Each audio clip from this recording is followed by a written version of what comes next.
तो देखिए, पीएम मोदी आज यूपी में शुरू करेंगे चुनाव प्रचार। आज दोपहर 1:30 बजे पीएम मोदी की पहली वर्चुअल रैली होने जा रही है। पहली वर्चुअल रैली में जाटलैंड को संबोधित करेंगे प्रधानमंत्री मोदी। यूपी के पहले चरण के मतदाताओं को मोदी आज क्या संदेश देते हैं, इस पर सबकी नजरें होंगी। शामली, मुजफ्फरनगर, बागपत, सहारनपुर, गौतम बुद्ध नगर पर खास तवज्जो देते हुए आज पीएम नजर आएंगे।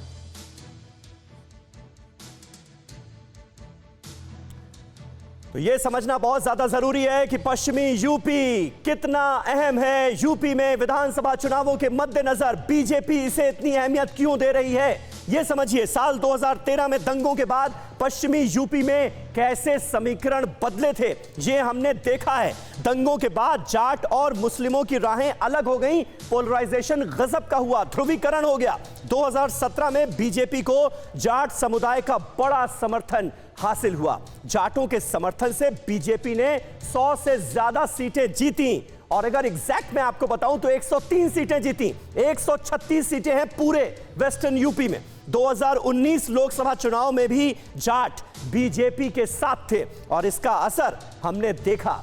और इन विधानसभा चुनाव में आरएलडी और समाजवादी पार्टी एक साथ हैं। अखिलेश और जयंत चौधरी का गठबंधन हो चुका है।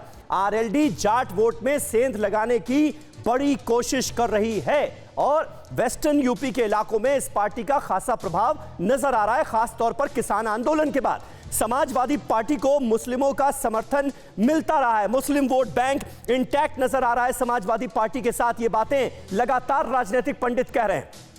एसपी आरएलडी का जातीय गणित फिट बैठा तो बीजेपी को नुकसान की आशंका है। अब इस नुकसान की भरपाई कैसे की जाए, यही बीजेपी को सोचना है। इसी नुकसान को देखते हुए बीजेपी पश्चिमी यूपी पर खास फोकस कर रही है और जो फर्स्ट फेज में इलेक्शन होना है उसमें पश्चिमी यूपी की 58 सीटों पर वोट डाले जाएंगे। इस लिहाज से भी जो तैयारियां आपको नजर आ रही हैं जोरों पर, वो समझ में आता है कि क्यों है।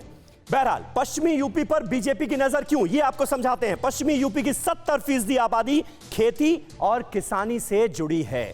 2017 में बीजेपी को पश्चिमी यूपी में ये देखिए 136 सीटों में से 103 पर विजय हासिल हुई थी, कामयाबी मिली थी।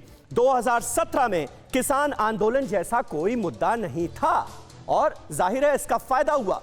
मोदी और योगी की लहर जो है वो नजर आई, उसका जबरदस्त असर हुआ। हालांकि 2017 के चुनावों के वक्त यह तय नहीं था कि मुख्यमंत्री कौन बनेगा। योगी आदित्यनाथ का नाम बाद में सामने आया। 2017 में बीजेपी ने कैराना से हिंदुओं के पलायन का मुद्दा उठाया था। 2022 में किसान आंदोलन की वजह से किसानों और जाटों के बीच खाई कम हुई है। इस बार यह कहा जा रहा है कि इस इलाके में एकता नजर आ रही। 2022 में समाजवादी पार्टी और आरएलडी का गठबंधन भी चुनौती बढ़ाता हुआ नजर आ रहा है और अब बीजेपी को जीत के लिए इसकी काट ढूंढनी है। यही इस वक्त बीजेपी के सामने सबसे बड़ी चुनौती है वेस्टर्न यूपी में। अड़ी सोमवार से शुक्रवार शाम 6 बजे सिर्फ TV9 भारतवर्ष पर।